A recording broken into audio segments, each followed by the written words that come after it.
We wish you a Merry Christmas. We wish you a Merry Christmas. We wish you a Merry Christmas and a delicious femur. All the appendages were hung from the chimney with care, and the livers were basting in the blood marinade. We watched Mercy Christmas. We watched it so you don't have to, so you know what time it is.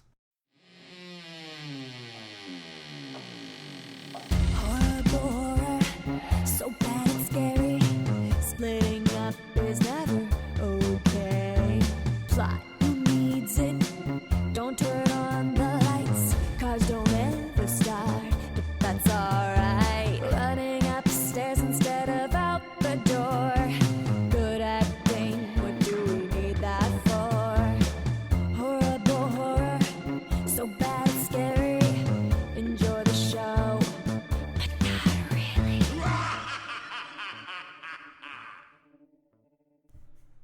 Merry Christmas season, Moongoons. Christmas is almost here. It is time for us here at Horrible Horror, the podcast where we watch the worst of the worst in horror movies. Movies so bad they're scary. It's time for us to start our Christmas month long of Christmas horror movies. Ho, ho, ho! Aaron, my co-host Aaron, is pumped. This is his favorite time of year for this. Oh, this isn't there. This is Santa.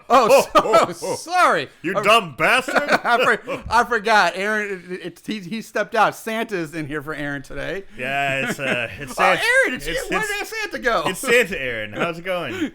How you doing, Marshall? I'm doing all right. All right. I'm doing all right. This is a fun little movie to kick us out. This is my favorite time of the year. It is your favorite time. It is my favorite time of year. I love the blend of horror and Christmas. I think it's fun. I think a lot of indie filmmakers really latch onto this, probably because the music rights are free. But it's also good. It's a great blend, I think. Yeah. I always enjoy this month for our podcast. Yeah, we've had. I admit Christmas isn't always my favorite holiday or time of year, but this type of for the show, it's become a lot of fun doing these Christmas horror movies for a month every year, and man, really digging up some of these. They are cranking them out. They are. Like, I keep thinking, soon I'm going to run out of these fuckers. Right. But no, they just keep coming.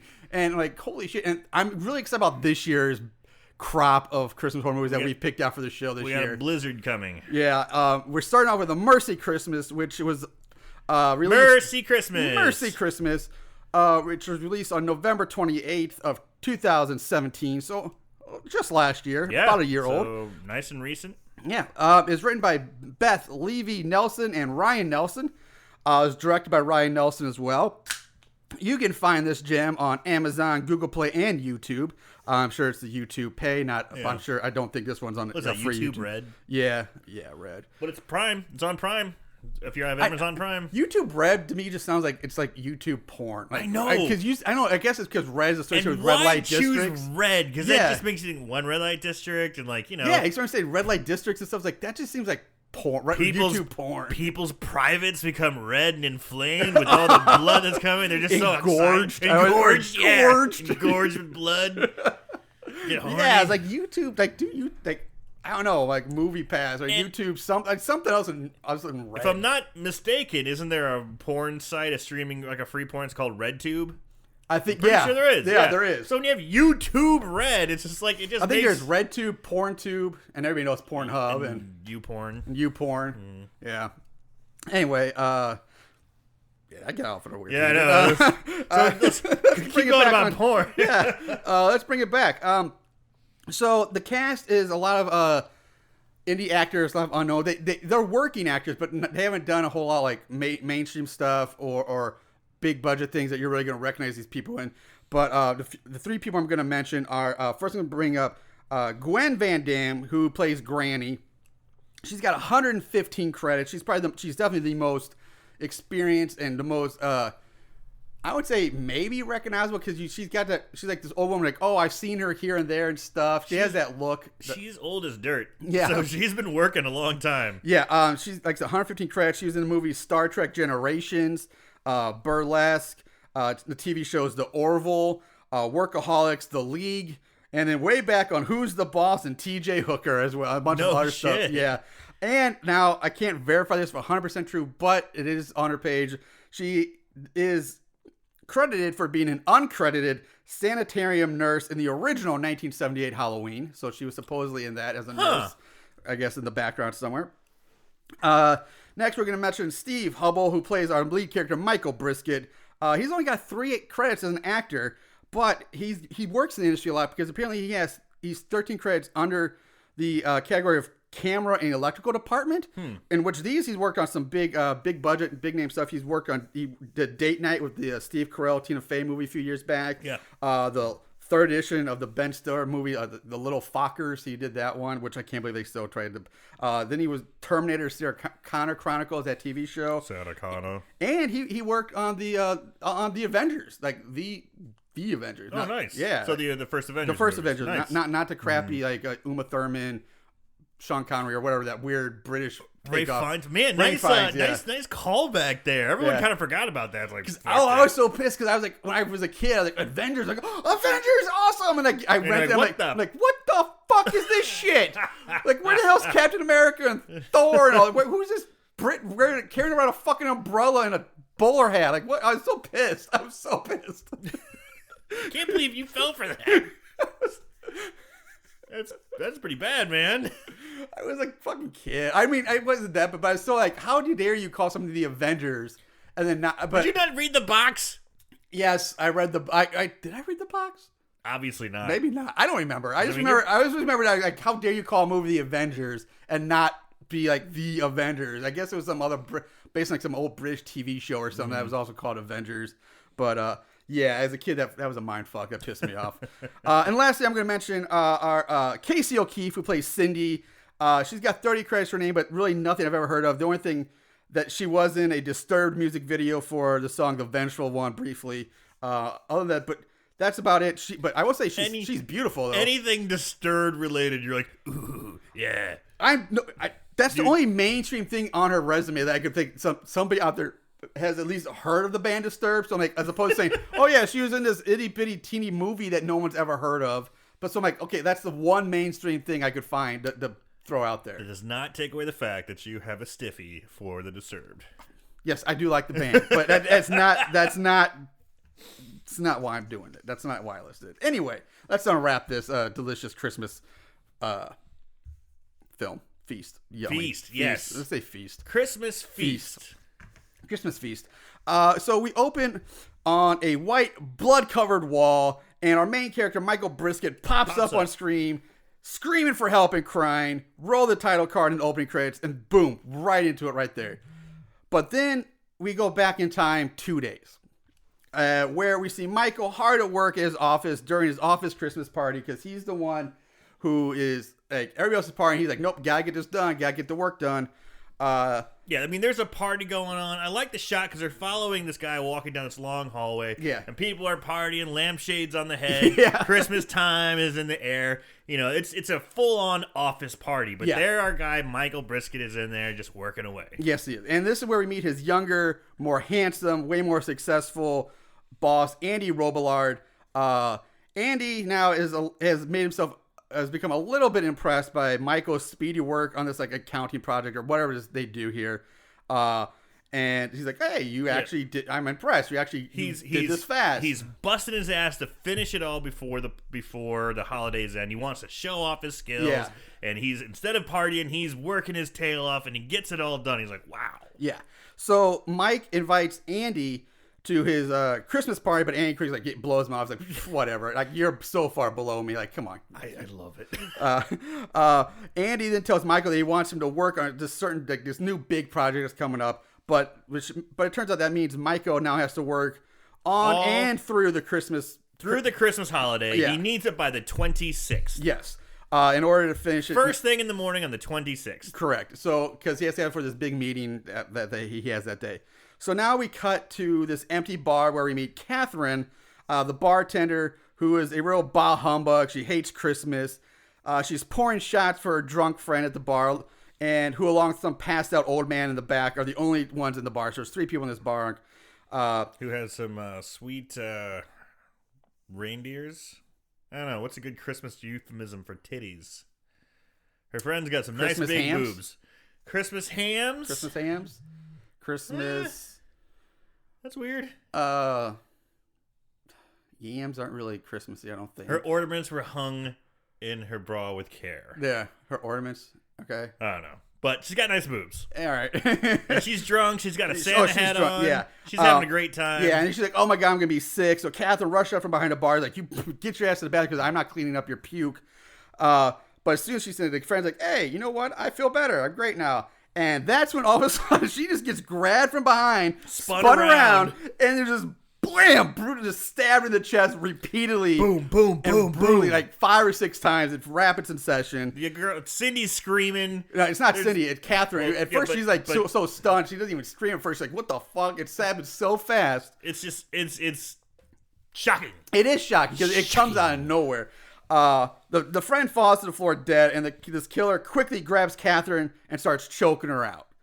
Now we jump to some house somewhere where we see this older man sitting in like a lazy boy chair. He's old. He's got oxygen. Yeah, he's hooked up to the oxygen tank with a little tube. In He's his nose. falling asleep during Wheel of Fortune or something. Yeah, he's half asleep in front of TV.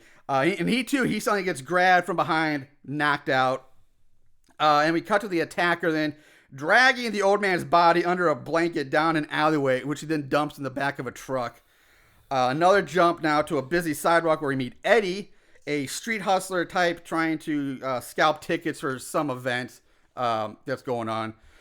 He too ends up getting got by our mystery attacker by basically getting smashed in the head with a beer bottle. He's like, hey, you got any more tickets? And he turns around, wham, wham, smashing the head. He's with a out bottle. cold. He gets dragged off. Eddie's also dumped in the back of the truck, where we see the old man and Catherine. They're all unconscious in the back of the truck. We see the 3 that have been attacked. Yes, the victims. All cuddled up in the car.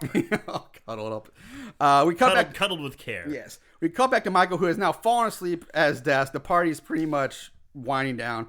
He gets waken up by the beautiful and charming Cindy, which is his boss's new assistant.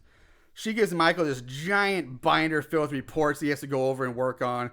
I mean, it's like comically a large amount of work. He's like, here you get it, and it just dumps all this shit. It's a massive binder. And it's like a foot thick. Yeah, and this is where I kind of... I get it. This is where my one little gripe here is coming up. My first little gripe is it's a massive binder with paper and pencil. That's what he's working on it with. Yes, there are some places that still kind of do stuff, but this is the 21st century. It wouldn't be done with paper and pencil and giant binders. It would all be done electronically. Maybe. But it's a nice... I definitely see your point, but I don't know. Maybe because it depends on what kind of work it is. Maybe it's stuff you want in pencil you need to see in front of you and go through the sheets. Like I said, possibly, but so doubtful. But it's a nice visual. Yeah. Boom. It's a great visual. And I guess, it is a great visual. Mm-hmm. And based on what happens, it's really the only way that makes sense it work for it to set and up. I get it, but I'm just like... You're right. I didn't really I work with about spreadsheets that, all the fucking time, so I'm just like, bullshit. Because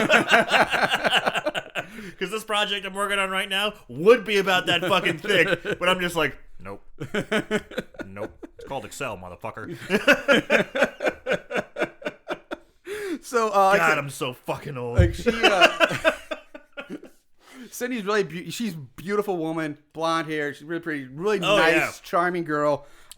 She's got that girl next door kind of quality, but even a little more like real attractive girl next door. Yeah. She's she wishes him a Merry Christmas and leaves.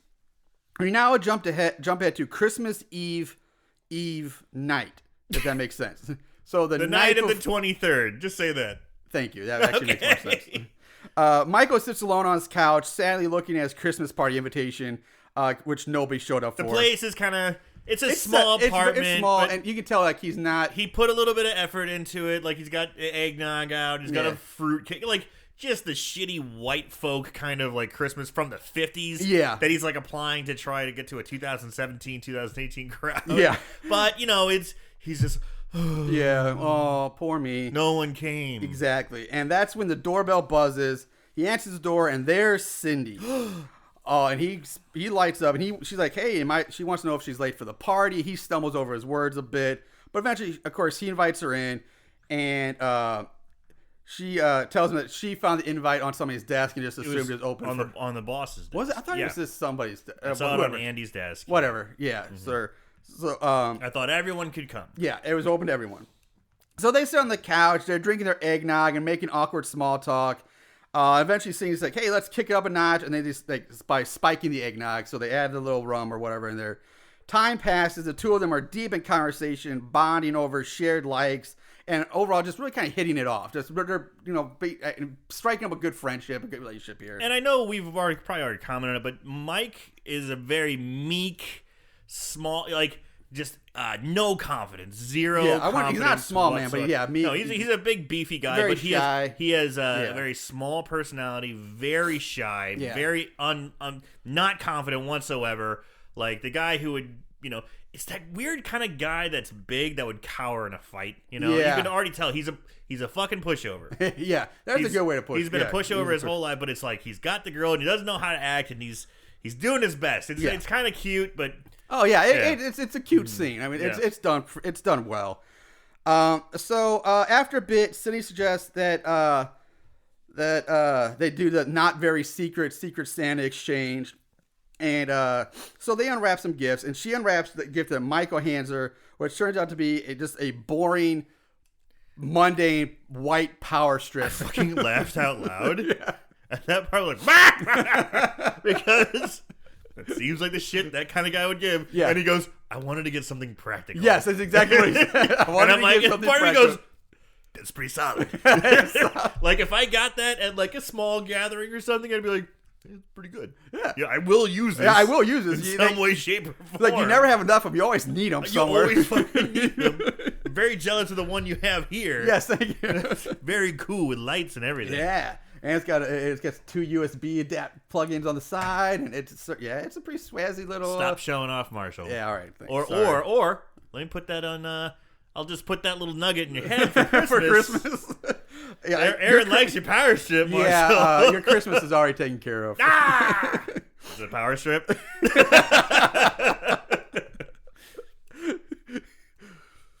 Well, all right, it's going to be now, I guess. Take it back. Anyway, so yeah, she's like, I wanted to be practical, whatever. She thanks them and is like, you know what, I can use it. She hands him a gift to unwrap, and it turns out to be Cindy's mother's homemade special cookies that Cindy made from scratch this year. And then Cindy goes on to tell about how her mother died, and this is the first Christmas she's having without her mom. Yeah. And a little sad story, but and Mike, he doesn't have any. I mean, he has his mom, but they don't celebrate Christmas, so he's like, "Oh wow, I wish I had that." Yeah, he's like the guy. He longs for like the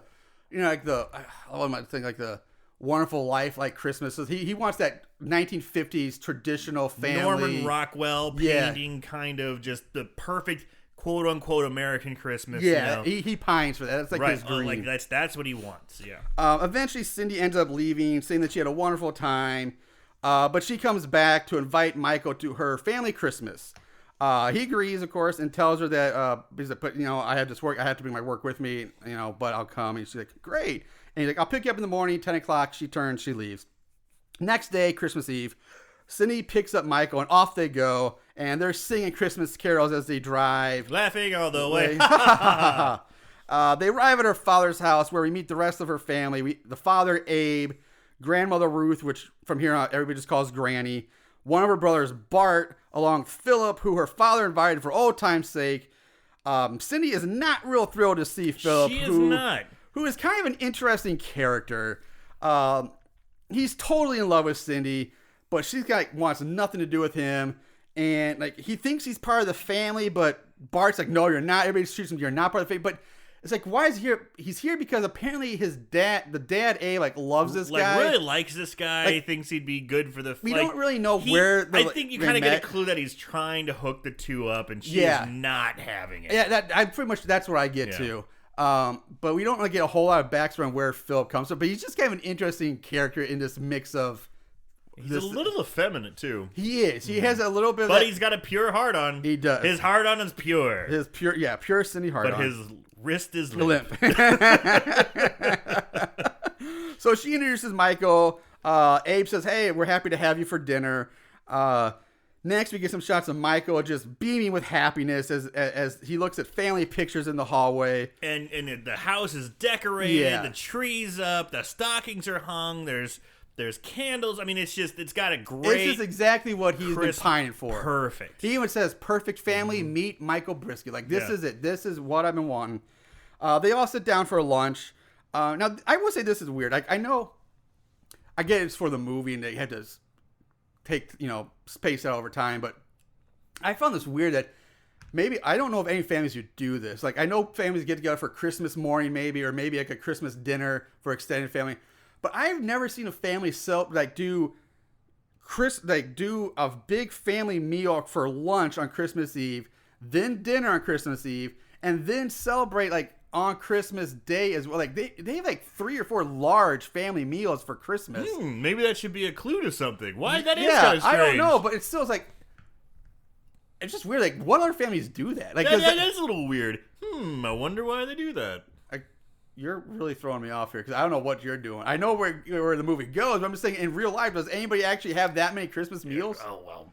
That's what I'm saying. That's what I found weird. Maybe. I'm not trying to do a bit here. I'm just I'm like, are you setting me up? No, I'm not setting you up. I'm asking you a legit question. I'm like, who does this? Because like that's a long, and she invites Michael. So Michael's supposed to stay overnight then for Christmas, and like family Christmas is Christmas, not Christmas Eve, Christmas Day, and Christmas night. It's a lot of Christmas. Well, it is the immediate family. It's not extended family, right? Which makes it even more lengthy. Like how it's but so long. They long. didn't comment about how they're all together, and this is his favorite time of year. So every family is a little different. I know, so but I just found it just a little weird. I don't do that. We don't do that. Yeah, neither do I. So anyway, they sit down for lunch. Granny whips the covering off the main dish to reveal this giant rack of ribs. These ribs look a little long. They look very long. To which Michael says, I love ribs. I love them. He's smiling, and they all dig in, and Michael is like devouring his ribs like a friggin' carnivore going to town. Abe brings in the eggnog that gives him to Michael as he says a toast.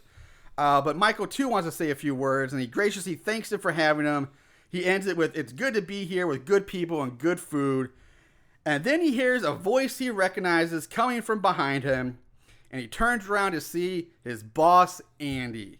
Turns out Andy is the other brother who was late to the party. And that's pretty much when Michael passes out from the eggnog. He starts to kind of feel a little... His vision starts to go blurry. He's like blinking hard. Like, what the fuck am I seeing right now? There's my goddamn boss. Oh, shit. This is getting weird. And boom, he hits the ground. He's out cold. Now he wakes up on a cold concrete floor with his wrists tied. He sits up screaming for help. And this brings us back to the opening we saw at the very beginning of the movie. He's screaming. Another voice shouts at him to shut the fuck up. No one can hear him. This scares Michael even more. And turns to look to see Eddie, the scalper, who is also restrained. And then the old man cries out in pain. Michael spins around one more time, and he's face to face with Catherine. Just real bing bang boom kind of situation. Shortly after, they all get Michael to stop screaming and calm down. And that's when a sign lights up that reads "Merry Christmas" on the wall, followed by the door to the basement opening up. Down comes Bart, who Michael is shocked to see, and the rest of them are shocked to know that Michael actually knows who Bart is. Because none of them have any idea who these people are.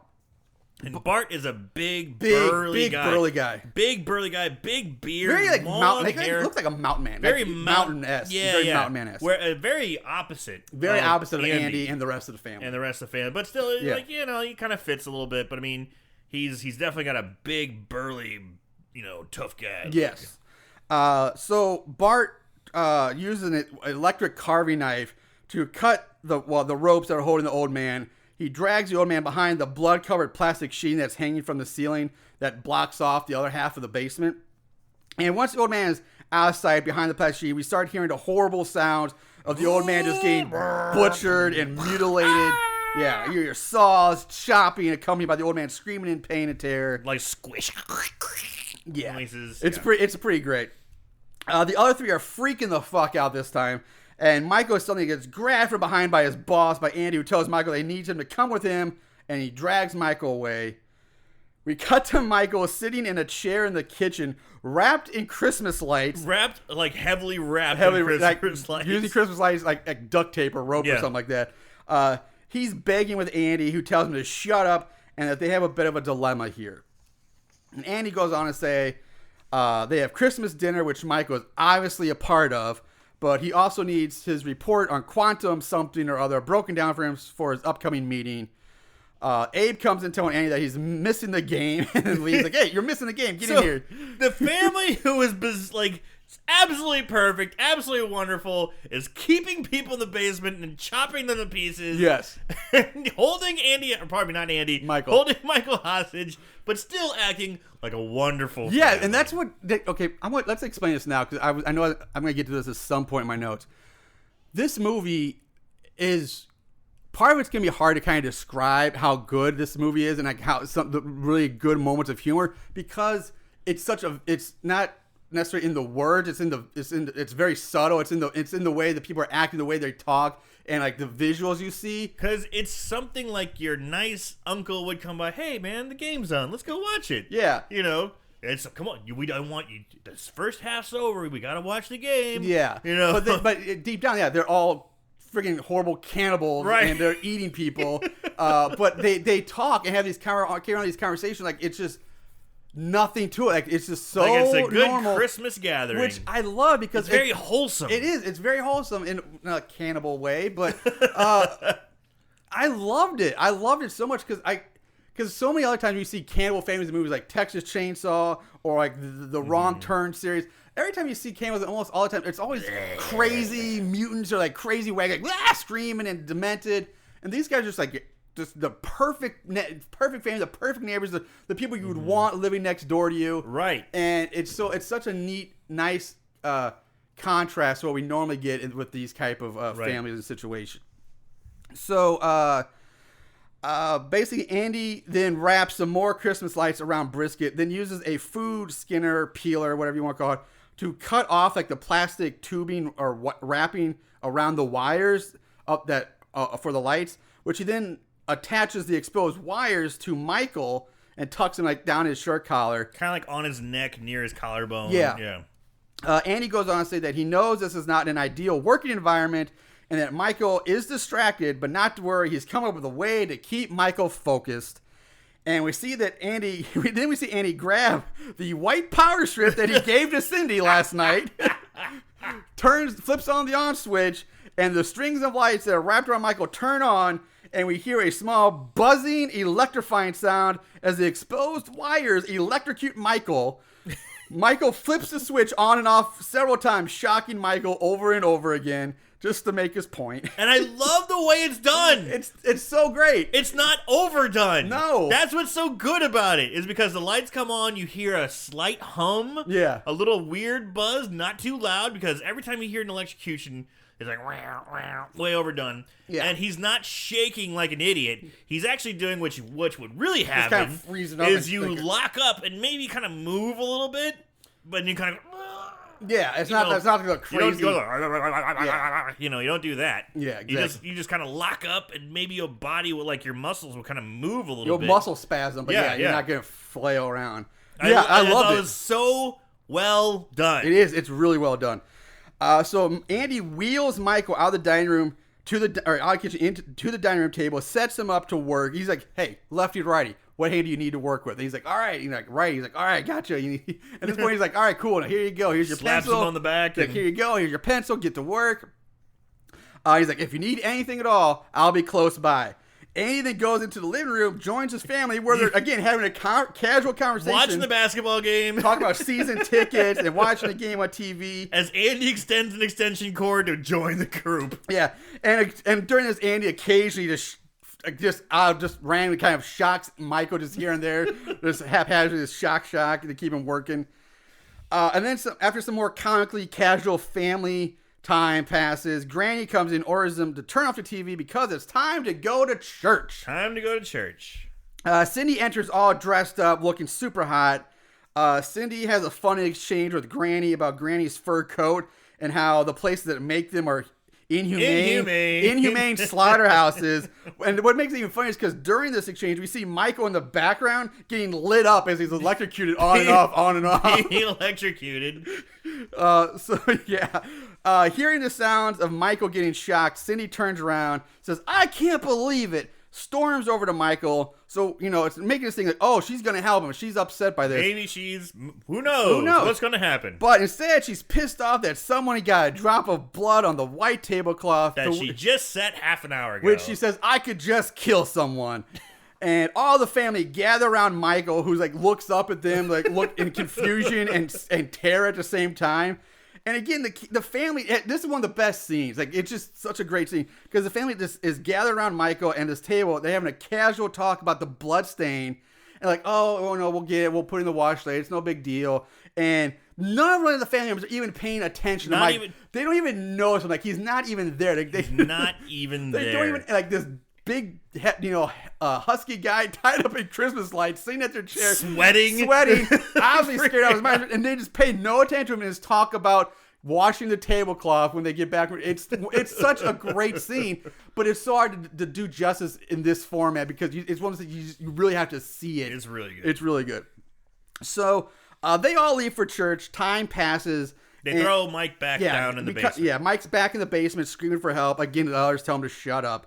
We've tried screaming. No one can hear us. Yes. They start talking and introducing themselves and telling each other how they ended up here. They also realize that none of them has anybody that would be actually looking for them. They're all loners. Yeah, no one has like any real true friends or any family. Significant others. Yes. Right. So Eddie and Michael start screaming again because Eddie's like, oh shit. So now Eddie joins in screaming. In his anger and panic, Eddie knocks over a box of glass ornaments. Several of them break on the floor. That'll obviously come back later. Eddie asks Michael what it's like upstairs. And again, this is kind of funny because he's like, well, again, some well done humor. Michael's like, well, it's nice decor. The decorations are nice. It's mid 20th century or mid modern. And he's like, motherfucker, I'm not care if you. What I'm asking for a travel guy. He's like, what? He's like, are there windows? Are there doors? Can we escape? He's like, oh yeah, there's windows. He's like talking about the tree. So it's about that time when they start hearing footsteps walking above them upstairs.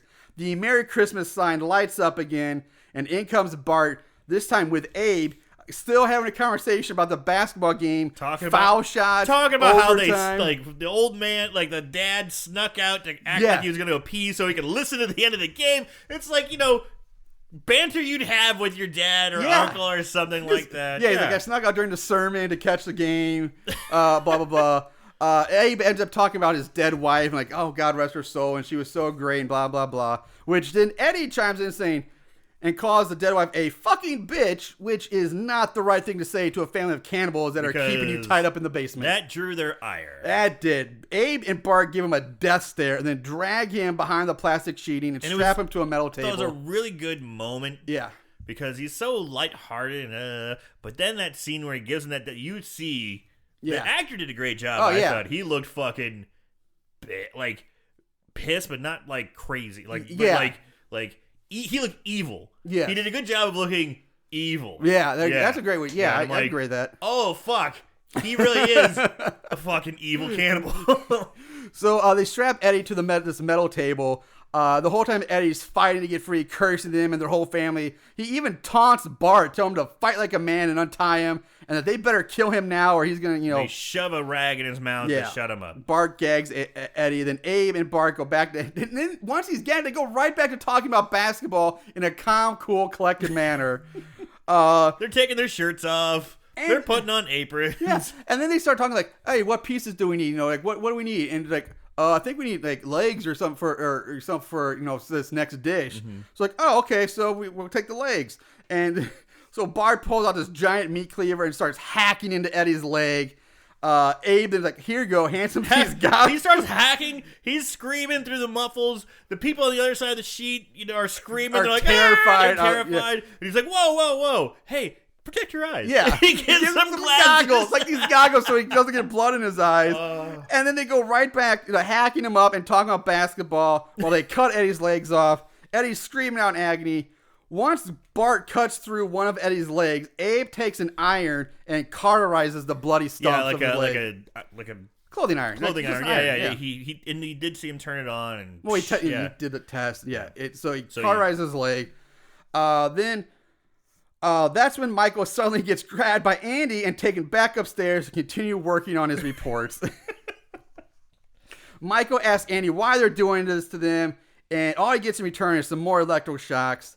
But then Andy has like a tender moment. He breaks down here. He has a tender moment talking to Michael about how it used to be when Mom was around and the good old days. And you see a little bit of humanity and a little sadness in Andy. But he's like, he kind of shakes his head, shakes it all out. And he just goes right back to shocking him. And kind of like, how dare you make me talk like, fuck you, I'm shocking you.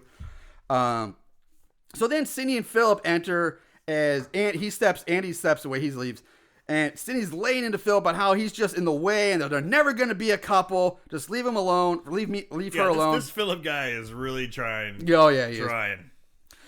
Philip leaves, which then gives Michael an opening to beg and plead with Cindy to untie him, to try to kind of play off that, hey, we thought we were friends. We bonded the other night. Why are you doing this? Can you let me go? Please help me. Yeah. He's like whispering it. Yeah, so nobody else will hear. She's not paying it she ignores attention. Granny then comes in telling them it's stocking time as Bart and Abe enter carrying a large bin filled with Eddie's legs, which seems to frustrate Cindy even more because now it's just one more thing she has to get done for dinner. And with that, her frustration level is rising. She gets flustered, setting the table, trying to remember which side of the plate the salad fork goes on. And Michael, again, sensing like a window here to try to break through to Cindy, helps her out. He's like, tells her where this, how to. She's like, it goes next to the spoon. He goes, no, on the other side. Other side. He's like helping her out, trying to, again. But she acknowledges him here. She does. She says thank you with a. She gives him a smile and a thank you. But then the family gathers for stocking time. They share some nice, heartfelt family moments. And again, Granny and Cindy start arguing over Christmas dinner and Cindy being behind schedule with it. Because this is the first time Cindy's preparing dinner for the family. Because Mom always did this before, but Mom passed away. So now Cindy's trying to take over the role. This is the first Christmas without Mom. And so Cindy's trying to put it all on her shoulders. And Grandma's starting to say, live up to the bar, the very high bar was set by Mom. And Granny's saying, you're not doing it right. You're behind schedule. They start yelling at each other, getting intense. So their exchange continues to kind of heat up. And then Philip, who is trying to help out, but only making Cindy more frustrated, won't shut up. He's like making odd quotes from Thoreau. It's like he's spouting off these sayings that make sense when you first hear them. Like, okay, but then if you break it down, like, wait, what? Nothing makes sense. This last one, families being wrapped in the tentacles of the octopus. Yes. And it's just hugging you till you can't breathe anymore. Yeah. And you surrender to its warm embrace. Yeah, it's like, what? Exactly. Yeah, something about the family octopus. So finally, Cindy snaps. She loses her shit on Philip and attacks him with this large pair of scissors. She stabs the fuck off Philip. She starts going ham. Yeah, she's like, shut the fuck up. Shut up. I hate you. And the scene goes on for a minute. It does. She must stab at least 20, 30 times. Easily. Yeah. And she's going crazy. And again, the family just stands there watching this like nothing. Just kind of like, she's having a hard day. She's having a hard day. He shouldn't have said that. Yeah. It is what it is. They're watching all Nobody this. tries to stop her. Nobody is like, oh my God, you're cute, Philip. They're like, what? Yeah. She stands back up, covered in blood. Drenched in blood. Breathing heavy. And they're like, hey, Cindy, it's okay. Yeah, and then Cindy's like, I'm sorry, Granny. I didn't mean to yell at you. The two of them make up. And they're like, I know it's stressful. It's the holidays. We understand. And it's like bleeding corpses. Yeah. And then Abe, the father, he says, hey, we should have mincemeat pie for dessert tomorrow. And like, hey, we can use Philip. To which Cindy kind of looks and goes, yeah, I think I can do that. I can try that. Yeah. Abe says, what do you think? And then then Abe kind of looks over and says, what do you think's going on down there? And the camera pans down to show Michael Brisket, worming his way across the floor towards the front door. Shivering on his back. Like, tied up in Christmas lights. Going, help! No, he wasn't even screaming yet. But yeah, the doorbell rings. That's when he starts screaming out for help because the doorbell rings. Andy quickly walks over, steps on Brisket's neck, opens the door to see police dispatcher Denise Russell standing there. But it says like Santa Monica Police or whatever it says police dispatcher on her badge. And But it turns out Denise is Bart's girlfriend, who Bart invited over to eat with them this year. And Andy flips his, he's like, I can't believe this. He is not happy. She's a fucking cop. Bart's like, yeah, I know. So what? She said, and Denise trying to say, like, I'm only a dispatcher. I'm not a cop. I'm just a dispatcher, guys. And Bart brings her in. The two of them, along with Andy, stand over Michael, who Bart introduces to Denise as Michael. He's Christmas dinner. We cut back to the basement where Bart is giving Denise a lesson in the various cuts of meat by showing her on Michael where the flank steak is, Yeah. where the T-bone is, Yeah. where he's like pointing out the different spots on a person. And he's like slapping him on the back, like the carving knife, like it's right here, with it's the right here. long electric carving Yeah. knife. And he goes on to say that the key is to keep them alive as long as possible because fresh is best. But that doesn't mean they can't tenderize the meat a bit. And with that, Bart cuts into Michael's shoulder with the electric carving knife. Catherine snaps at this, bites into Bart's ankle, which he easily kicks her off. Yeah, so he's on one knee, like carving into it. Michael's on the floor screaming. Yes. And Catherine's like, okay, fuck this, and bites him kind of like on the Achilles. Yeah, right in the Achilles area. Yeah. And I was like, ooh, that's things are gonna start happening. But Yeah. that's when Dispatch, what's her name? Denise, the dispatch Denise queen, goes fucking Jerry Springer. Yeah, she's like, fuck, you seen another woman attack her man? She snaps. She goes into a wild rage, screaming like, that's my man! Don't you touch him! Don't you touch my man, you fucking whore! Yeah, Or something like that. And she Jerry Springer mode. she kicks the shit out of Catherine, like full on like face stomping like her. stomps her face and just Yeah. starts like soccer kicking her stomach over Yeah. and over and over. Catherine's face, and she's a bloody fucked up mess at this point. Bart stops her saying, hey, don't damage the groceries so much. Abe and Andy then come down carrying Philip's body. Bart asks Denise if she would like to help with Philip. Hey, you want to help out with this? And like, she's We're like, gonna carve Philip. Yeah, up. like- But you can tell there's a little bit of hesitation on her face. She's like, oh. Yeah. She's like, I'll help upstairs. yeah, she's like, no, I'll go help. Cindy, I'm sure needs help. She goes upstairs. And you can tell Bart's a little like, oh, he's a little put off by this. And Andy's in the back. He's like glaring at her, giving her like the death stare. Abe and Andy then roll Eddie's body off the table, replace it with Philip. And this is when they notice Eddie is still barely alive. He's trying to drag himself around with his arms. Yeah. And his legs are cut off at the knees. Yes. So Bart zip ties Eddie's wrists together. Now Abe gives them a quiz on where mincemeat comes from. So here, guys, here's your educational moment, which we haven't done this in a long time. Oh, nice. But it fits right here. So Perfect. according to Abe's butcher book, which he pulls out, it's like this giant cow, how to butcher a cow book. Mincemeat comes from behind the haystack, just below the exit. So Bart figures out that means the colon. So there you go, guys. Mincemeat is cow colon shitter meat. But Bart's like, whatever, as long as it tastes good, I don't care where it comes from. Why would you eat that? I know, that is absolutely disgusting. I know people say use every part of the animal, but there's a limit. Yes. There is a limit to using every part of the animal. Like the asshole. I don't think Native Americans ate buffalo mincemeat colon pies or something like that. They were famous for using every part of the animal. I don't think they even did that. So there's your education, guys. Mincemeat comes from the cow's colon. So enjoy that if you Enjoy your mincemeat pie. Yeah, enjoy. Anyway, so they get ready to work on cutting up Philip. Pull Philip's head. Poor guy. He He's pulls just standing, pulls his pants on his hairy ass His hanging hair's- out. Yeah.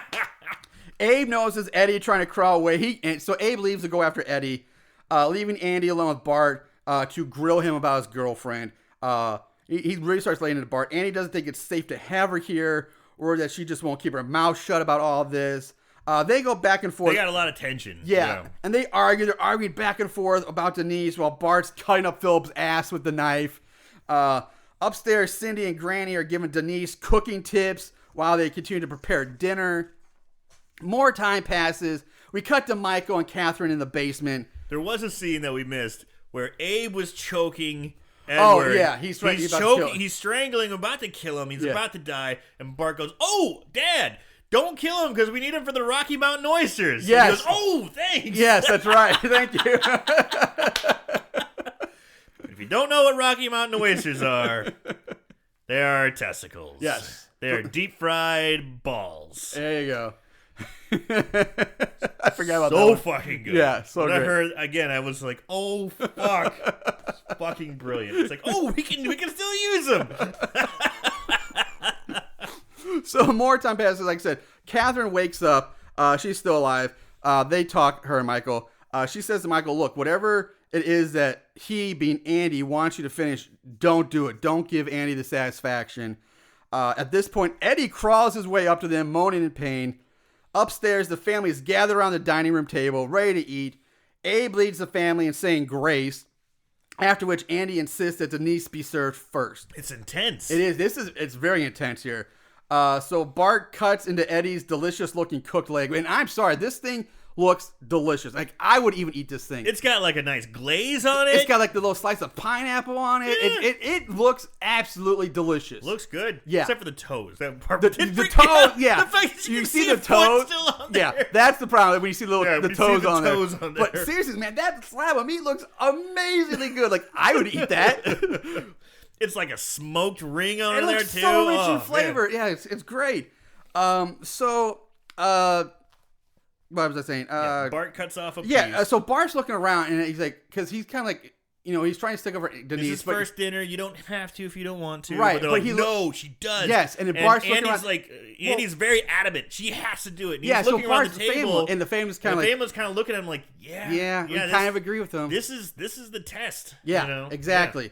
So he cuts off a slice of leg for Denise. Denise then kind of looks around. She picks up her knife and fork, cuts a little piece off. She looks around again, and after a moment, she puts it in her mouth. She chews it. She eats it, and then after another moment, she smiles and says she loves it, and it's so rich in delicious. flavor. So delicious. So we go back downstairs. The others, they're sitting around in despair now. They're starting, things are starting to weigh heavy on The them. end is nigh. Yes. Michael says how Christmas isn't supposed to be like this, and that he thought for sure this year was going to be the Christmas he always wanted, that special Christmas. Catherine started arguing with him that Christmas is dead, that Christmas and family is crap. She starts shitting on all of And and he's like, no. And if what is upstairs is family Christmas tradition, then she's glad she's alone.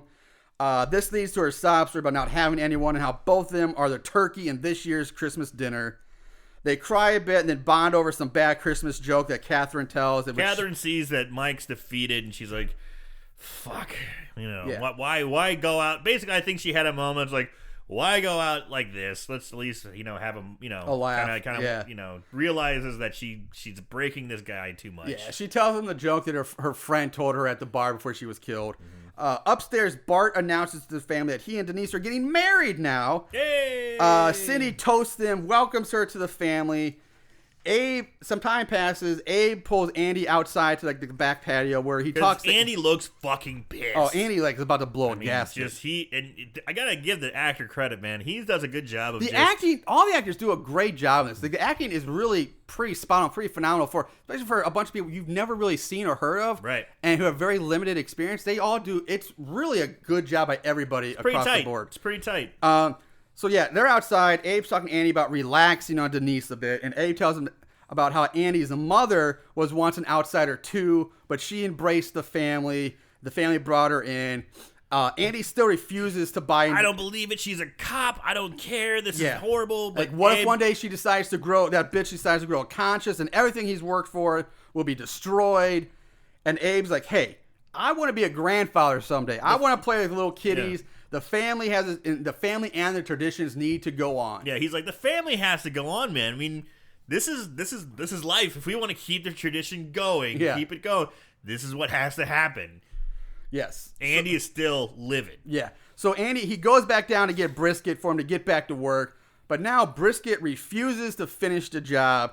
Andy shocks the shit out of him because he's already pissed off about Denise and the family thing, so he's taking out more anger on him. Just shocking, but he's only doing so much. Yeah. He just can't, it's not satisfying. He unplugs. No, not yet. Hold on. Okay. All right, you were getting, Catherine yells. Oh, God. Catherine yells at him to stop, but Andy's like, what? He turns his rage on her, and again, curb stomps the shit out of Catherine, and then just makes her a bloody mess. He starts kicking her so much in the stomach, it becomes very believable that she's going to die. Yes. Like, the way the way it's shot is very good. Yes, it is. He turns attention back to Brisket. Brisket begs to know why he's doing this. Andy shouts at him because his family likes their steaks with a little bit of marbling, and no one will notice Michael's gone missing just because there's an extra donut in the break room. I like the steak marbling bit, which was funny. Thought that was great. Especially to come up with that in his, because he's yelling, he's in a rage. He still has the whereabouts, like, they like their steaks with marbling. So Brisket, he still refuses to work. He's standing strong. He's trying to. And Andy now goes into a whole nother level of rage, which we haven't seen. This is what Aaron's was about to get to. He unplugs the white power strip, which we've seen before, and he uses the white power strip to whip and beat the ever-loving shit out of Andy. And Andy's a bald man, as I'm sure we may have mentioned before, but you see these welts starting to form on his head where he's getting slapped. I don't think we mentioned he was bald before, but yeah. Yeah, he's bald. And he's getting like these cuts across his face from like the prongs. On the top of his head. And he's just getting like chewed up by this wire that he's getting whipped with that he gave as a present to Cindy. Yeah, he's just getting mollywopped with this thing. Michael's crying. He's crying. Still holding out, though. But he's still holding, like, no, I'm not going to do it. So, and it's funny because he's going back. I think it looks like he's going back and forth between whipping him with like the plug and the prong side, and then also holding the K one and hitting him with like the plastic bar side. He's going back and forth. So Andy's like, okay, he's not gonna do it. He's like, fine. He turns back to Catherine and starts strangling her with the power cable. Wraps the cord around her neck and pulls her up, and the life is getting drained out. And of he's her. like making Catherine look at Brisket. They're staring at Brisket. Yelling at Brisket, "You're gonna work." And Brisket, he's like, so Brisket caves. He's like, fine, fine. I'll do it. Stop hurting her. Yeah.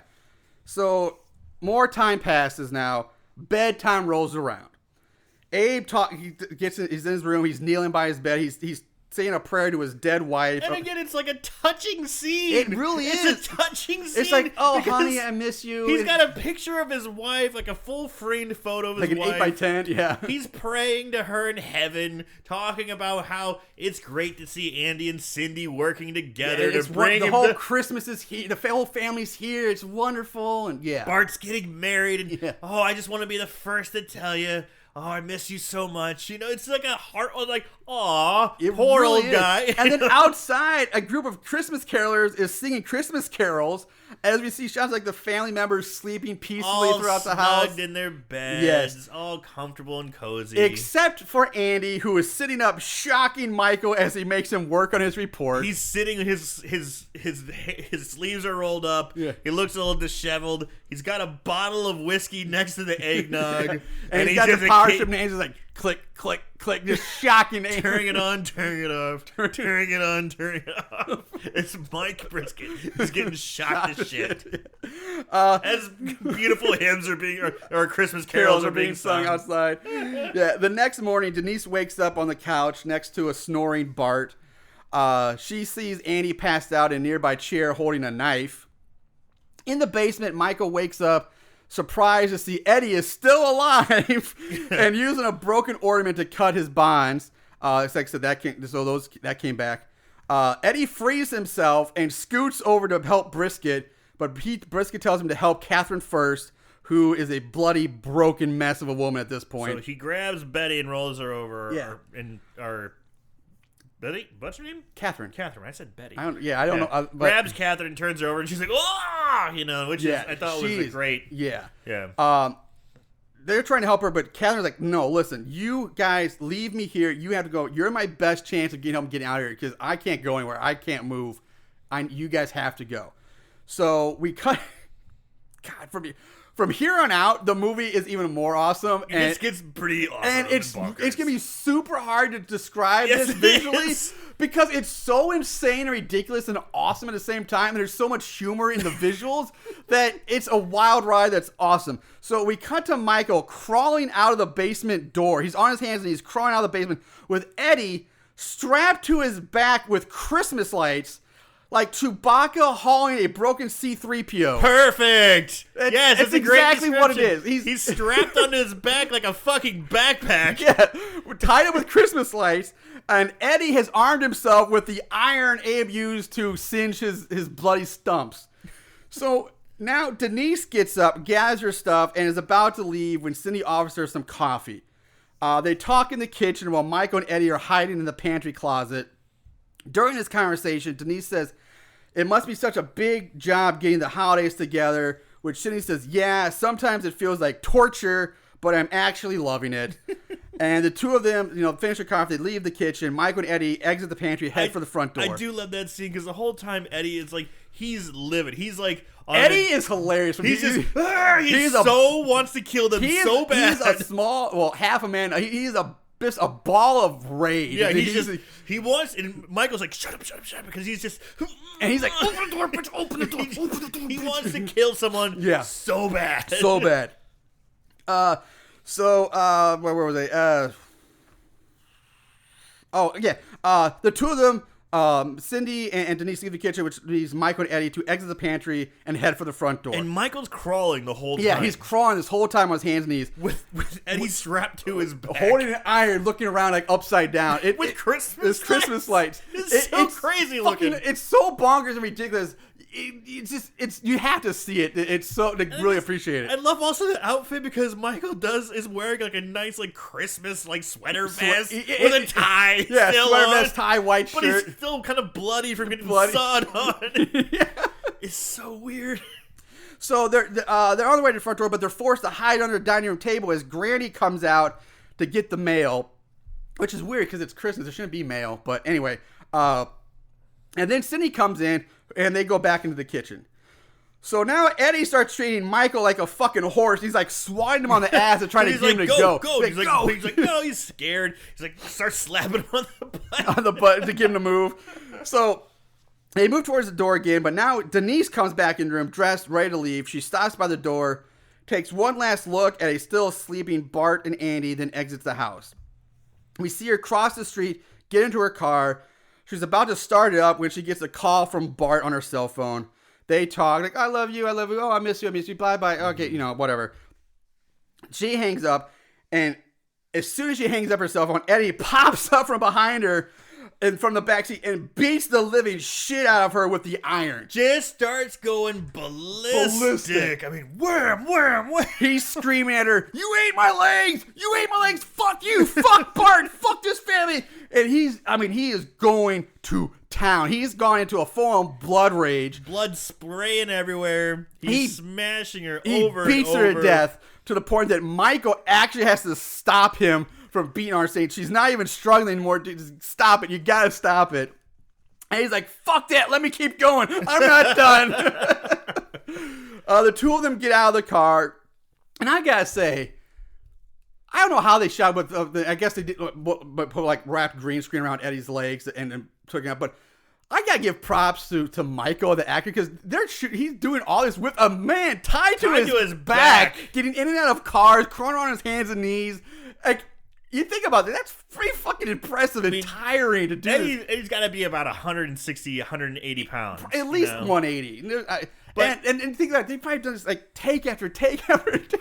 I mean, Mike is a big guy. He's a big guy, but he's not like a big muscular guy. He's just a big guy. Yeah, but I think he's got some big legs. I mean, I'm sure he does. Yeah, but he's still a pretty heavy guy. Yeah, but it's just still impressive. It's really good looking. I don't know how you get in and out of a car with a guy strapped to your back. It's impressive. But one thing that during the beating scene, which I thought was really good, they show him smash her phone in the rage because she drops her phone. He's like, smashes the phone, keeps smashing her, and then he's swinging around so wildly. They show a quick scene of him breaking the car key off in the ignition. Did they? I missed all that. Yeah. I don't remember him breaking the phone. I don't remember the car key thing. He's swinging it around so much. He's just so violently swinging. Okay. He breaks the because he put the key into the ignition. Yeah. She did do that. He breaks the key off in the ignition. And I was like, brilliant. Thank you. That's such a great, quick scene. But it shows you why they didn't drive away or why they didn't do anything else. Because guess what? They don't drive away. Right. Yeah, so they get out of the car. Eddie opens the front door because he wants to look at his handiwork. But he's like, hey, we got to go. They can see us through the window. We got to get out of here. But besides the broken key thing, Michael is like, you know what? Like he remembers the beaten and bloody Catherine still in the basement. He sees her bloody bashed face, and he starts thinking of the bloody bashed face of Catherine. And he's like, we have to go back in for it. We have to go back for Catherine.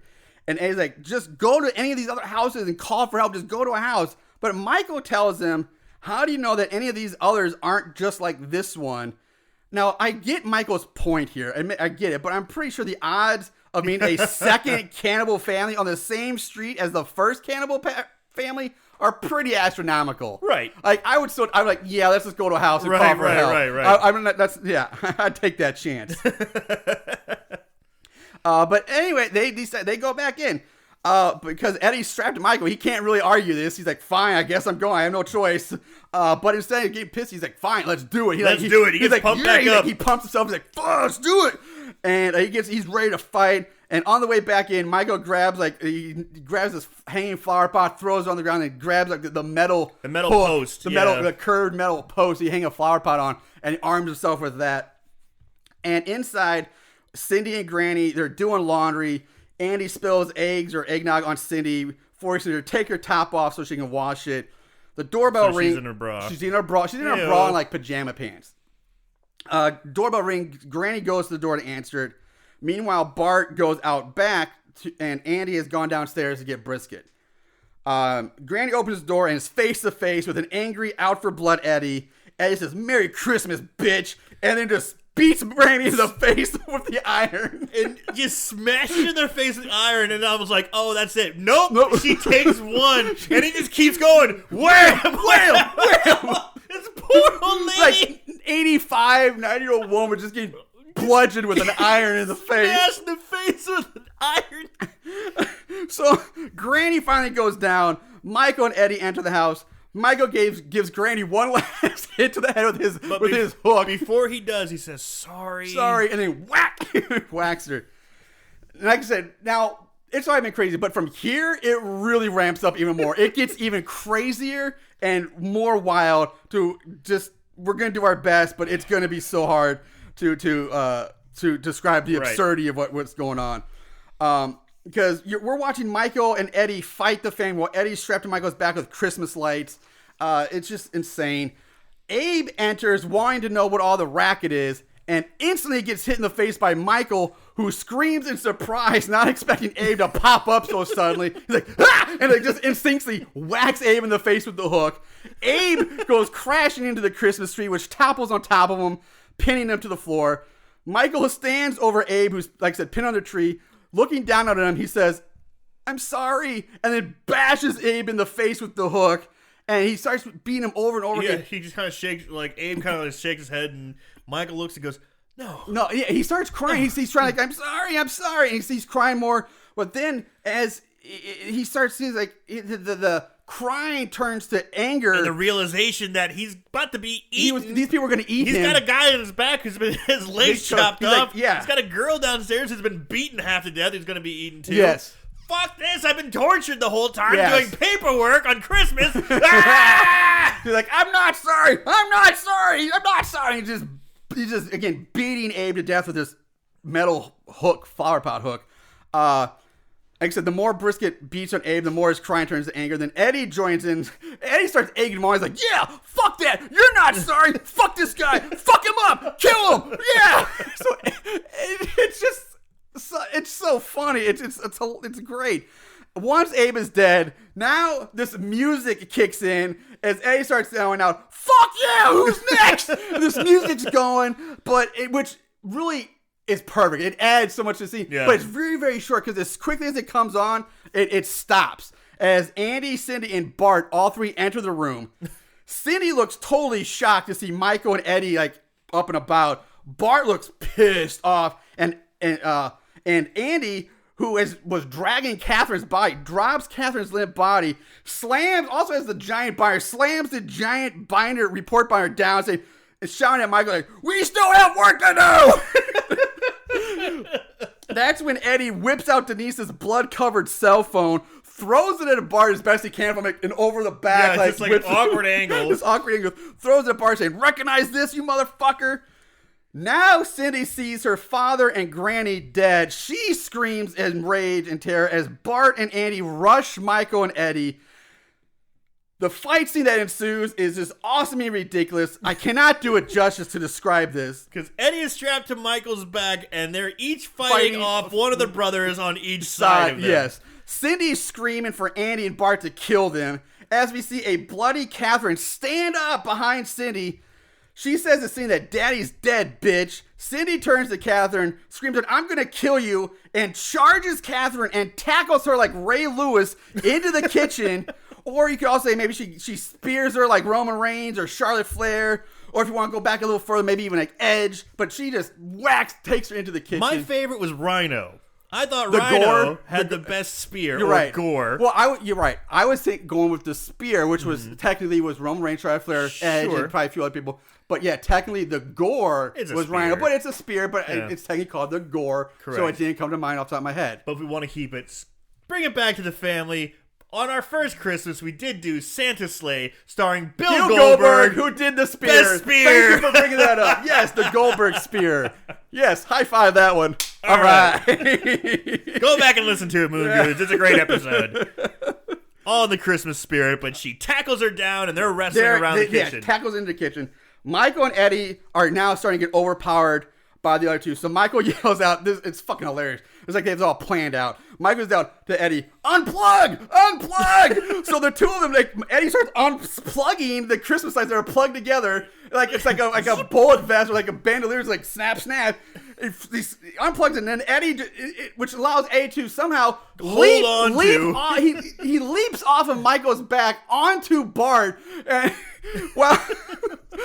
it's just fucking bonkers, man. It's so insane. And we have this half-man, legless Eddie riding Bart as they fight over a meat cleaver. The two girls are in the kitchen fighting over a knife, while Michael and Andy are fighting. All this is accompanied by some great music that fits this wacky scene perfectly. Like, the music is really enhances the scene even more. It's such a great visual. So Catherine gives Cindy the titty twister from hell. Oh, I love this. Just straight up grabs the left tit and like just squeezes grabs her titty and just whoa. It's like she gives the tit like the iron claw. Like, and twists. And twists. Cindy she screams. So Catherine follows up with a solid headbutt, followed up by a really good left cross, which sends Catherine to the floor. Cindy pounces on Catherine, almost like dropping an elbow on her. She's like, ah! And she tackles her again. Eddie and Bart continue to fight over the meat cleaver. And this incredible fight scene goes on for a while. It does. And normally we could be like, it goes on and on, it won't end. But no, this one could have gone another 20 minutes because it's fucking awesome. But it's well done because so well done. One will get the upper hand, and then there's a convincing move that turns it back to the other side. It's like, and we've seen so many movies where good characters die and things happen, so it is suspenseful. Yeah. I'm invested in this fight. Yes. Like, what's gonna happen? And like I said, it's so well done, and the music's great, and it's back and forth, and they go from so ridiculous. It's awesome. Yeah, man, and the base of it, when you stop and think about it, is ridiculous. Utterly ridiculous. So I loved every fucking second of this. At one point, Cindy tries to shred Catherine's hand in the garbage disposal, and then Cindy gets her face slammed onto a cutting board and a pile of flour on a cutting board. And like I said, also keep in mind, Cindy is doing this entire fight scene in her bra, which just makes it even more visually appealing. And God bless you, because she looks incredible. Catherine ends up bashing the back of Cindy's head in with a rolling pin. Over and over. She's dead. Yeah. Cindy's gone. She also ends up killing Bart by stabbing him in the chest after Bart kills Eddie. Well, Bart throws Eddie to the ground. Yes. Finally gets the upper hand, buries a meat cleaver into the back of Eddie. Yes. And Eddie screams, ah! And he dies. Bart turns his attention to Michael. He's about to go after Michael. Who is on top of Andy, pummeling him. Yeah, because Michael's got the upper hand. He's Michael's punching got the upper the shit hand. out. He's like, fuck you, it don't know me. Looks like Mike's beating him. He's going to beat his boss to death. Yes. It looks great. But then in comes Catherine, kills Bart with a knife to the chest. Bart has his meat cleaver raised over his head, about to strike down on Michael when she runs in and stabs him right in the heart. Yes. So He's a Michael then is able to wrap some Christmas lights around Andy's neck, and he plugs them in, which ends up shocking Andy. Like he was shocking, he got his just desserts or just. He's being electrocuted. Whatever. He's getting his comeuppance. Just as Andy was about to kill Michael, he shocks him. He's like, ugh. Then Brisket takes the large bowl of eggnog on the table, which has been full of whiskey. Yes, yells at Andy. He goes, I quit! And he tosses the eggnog onto Andy. And Andy, who is still getting electrically shocked, his head bursts into flames, which is a surprisingly great special effect. It looked awesome, I thought. Not bad. We've seen some horrendous CGI fire effects in the past, but this one looked pretty solid. It is CGI fire, but it's pretty good. It's pretty good. Yeah. Andy dies in a screaming ball of fire. Michael helps Catherine up as the camera cuts from one dead body to the other. Ending on the charred, burnt, still smoking head of Andy. And Catherine is in Fucksville. Yeah, she's basically collapsed and is just like... Michael... Her adrenaline dump is gone. Yeah. Her adrenaline's dumped. She's got no fight left. Michael and Catherine exit the house, collapse on the front steps. He cries and apologizes repeatedly to her. And she says, shut up. Stop. Stop it. Michael looks up into the bright, sunny skies and with says... a palm tree in the background. Palm tree in the background. I don't think it's going to be a white Christmas. Catherine says to him, it's Southern California. And they share a small little laugh. And then she tells him, Merry Christmas. And then we hear a voice from off camera say, oh my God. Michael and Catherine, who are covered in blood. I mean, they look like death. They just like they're hanging on by a thread. Yeah. They look up to see the stunned, shocked faces of another group of Christmas carolers. They're all just mouths agape. Just what? Michael's like, call 911. Which one of them does? We hear one of them start calling 911. And then we cue the "We Wish You a Merry Christmas" music as the camera pans up and over the sunny neighborhood street. Blackout. And it's like a cursive, the end. Yeah. Blackout roll credits. And then after some credits roll, we get the names of the cast. It cuts back to Eddie, still laying on the floor. We see his hand ball up into a fist. His eyes open up wide. And his eyes open, and he's got the look of anger, the blood rage in his face. And blackout, roll the rest of the credits. That is Mercy Christmas, my Moongoon friends. What a wild and awesome fucking ride that is. Yes. Let's move on to favorite kills. Don't act like you didn't love it. Favorite kill. All right. Favorite kills, man. Oh. Kick it off, Aaron. That was so much fun. It really was. It was fun. Jeez. The kills, there wasn't a lot of kills, and a lot of them came in the last act, the final act. Yeah, they come fast and furious. Yeah, they do come fast and furious, man. Vin Diesel's background is all about family. I can't do a Vin Diesel, but it's family, which is a pro because it's a family movie. I don't know what you're referencing to, but the Fast and Furious movies. Vin Diesel's notorious in those movies saying we're family. It's all they're family. Fuck it. I'm not gonna say family anymore. I just said it again though. I've never seen one. Never seen any of them? I am not that fast, nor am I that furious. You are not, apparently. No. I'm not saying I'm a fan. I am not a big fan, but I have seen a few of them. They look like shit, so I said, no, not for me. They are shit, but I will say it is kind of a wild, fun ride. They are stupid, but it's like, and the action scenes are pretty fun to watch. This was a wild, fun ride, and my favorite death it was. Let's get back on this. Probably Granny. Granny. That was my favorite kill because she just had that wholesome granny thing, but she's a terrible, murderous cannibal who has no remorse for the people that she is harming and eating whatsoever. And she opens the door and still has that facade of being just a glorious Christmas day. And there's Eddie. Merry Christmas, bitch. Boom! And that's not just one hit. No. Wham, wham, wham. And she sells it. So good. That's my favorite kill. Yeah, Granny is a great one. I'm torn because the best kill, like definitely the most satisfying is when Andy gets his, because he's the one who all throughout the movie, that guy you want to see him. You want to see it because he is such an evil bastard throughout this whole movie.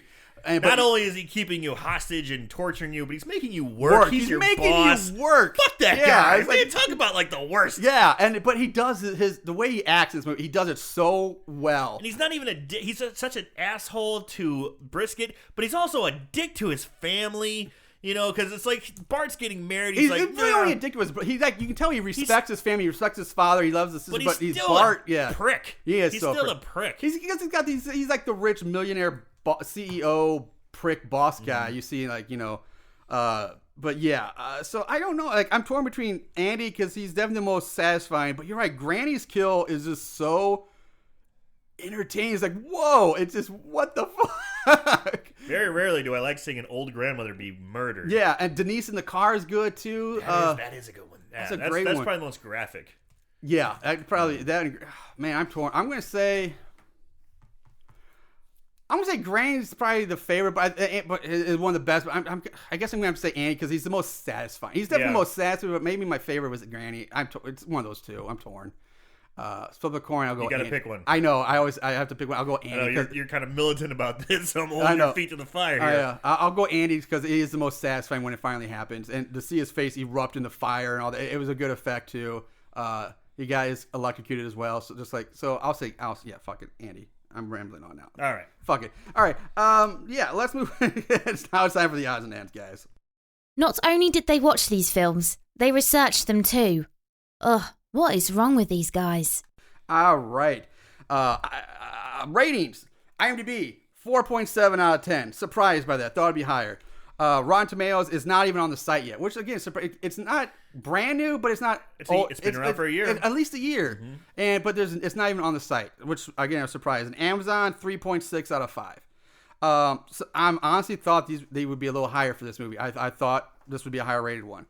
Plot keywords, none. Trivia, none. Bummer. Yeah. Budget. Nope, couldn't Bummer. find it. Yeah, it's gonna be real fast odds and ends. That's it for odds and ends, guys. That's Good all. night. Good night. Moving on to 5-star reviews. Yay! These special movies have a place in these special people's hearts. 5-star reviews. All right, there are 38 total reviews. 53% of them were 5-star. Wow, I'm surprised. Yeah, with 21% being 1-star. I only wrote down 4 total from Seeky Shop. It's the funniest horror movie or the most. I'm sorry. It's either the funniest horror movie or the most unsettling comedy I've ever seen. 5 stars. Mitch Cohen just writes best Christmas dinner ever. 5 stars. And Mountain Dweller writes whether you love Christmas or hate it, this is an awesome horror movie that will make you want to start new traditions. 5 stars. Make you want to be a cannibal? Yeah, apparently. That leg looked pretty good. You did comment on that quite a bit. And I wrote 1-star review down from Schroeder, who just I only wrote this one down because of the reason he writes a 1-star, which is kind of odd. He goes, Amazon, why do you not make these available on DVD Blu-ray? There are many people out there that will not buy digital downloads, and I am one of them. I refuse to pay for digital downloads. 1 star.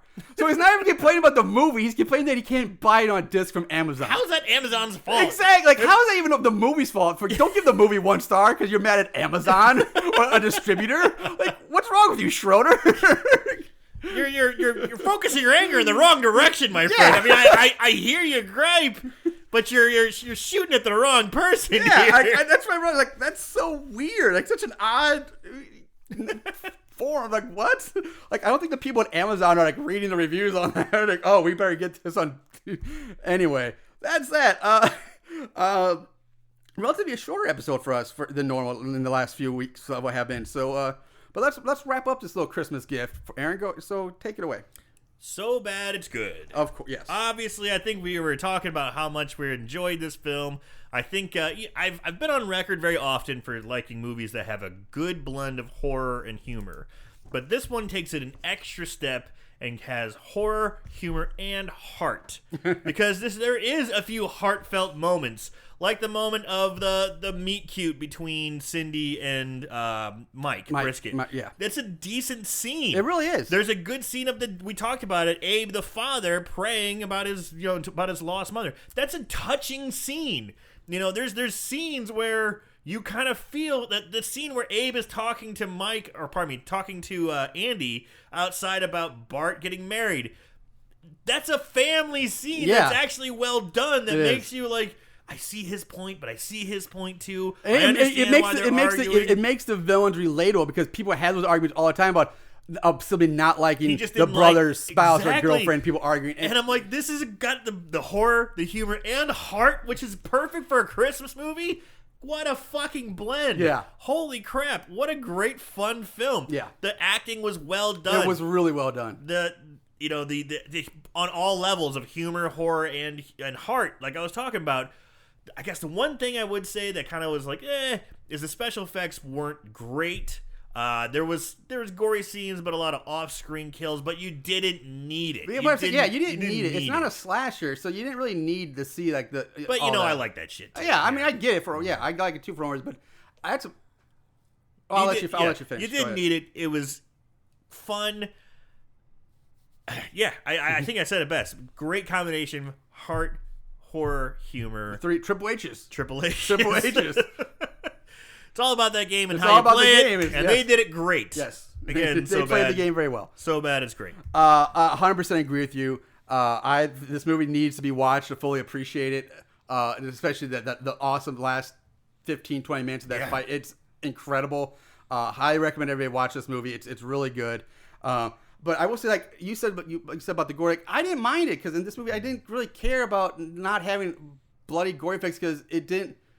I just think it was perfect the way it was. I think if they went too bloody gory, it would have gone too over the top. And they rode that line, like I said, heart, horror, and humor. They rode that fine. That is one fine line to walk, and they walked that perfectly. It is a tightrope that we are also very judgmental on, and they nailed it. So that's what I'm thinking. If they did too gory, they would have tipped that scale to one side or the other, and it would have kind of lost its charm, I guess, if you will. Also, I want to say, like I said, it was very well written and very well directed and shot. And so, like, these people, Beth Levy Nelson and Ryan Nelson, who I've never heard of before, they did a great job. And I'm guessing that's either a brother sister or a husband and wife combo that wrote this. Right. And knocked it out of the park. Yeah, I hope they do something else. Like, I'd love to see another horror movie or something like this that they do. Like, I'm really impressed by what they threw Maybe out. with Eddie coming back, there'll be a sequel. Yeah.